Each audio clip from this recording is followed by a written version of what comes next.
हे माझ्या सासरचं घर आहे. तिथं साडी पदर घेऊन जायचं.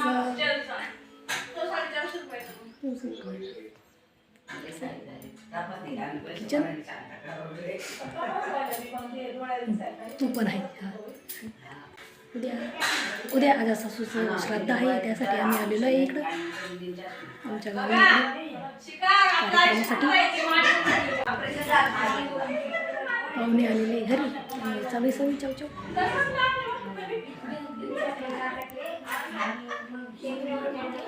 बाहेर पण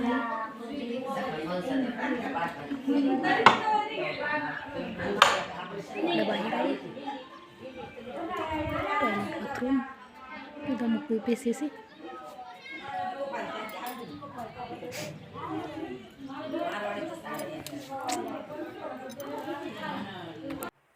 आज श्राद्धाची पूजा होती आणि उद्या बाकीचा प्रवचन आणि जेवणाचा कार्यक्रम उद्या आहे. सर्व चवचव चालू आहे पाहुण्यांची, त्यामुळे मी व्हॉइस ओव्हर करते. सर्व कामावरून प्रवचनासाठी सर्व निघालो आहेत. सर्व नाही ना सासूची काही गरज नव्हती. दसरी केल्यावर बाहेर निघायचं म्हणलं का डोक्यावर पदर घ्यायचा.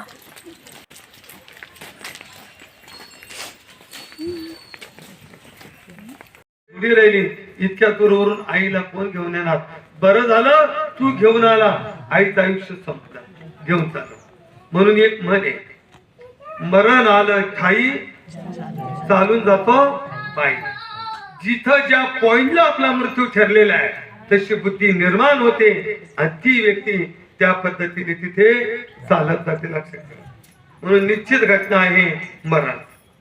बरं मी एक विचारतो, डॉक्टर मरण चुकवतो का मरण लांबवतो?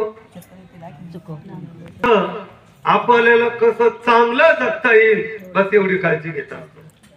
म्हणून आपल्या डोळ्यासमोर इतकंच लक्षात ठेवा, आपल्या जीवनात मरण निश्चित आहे.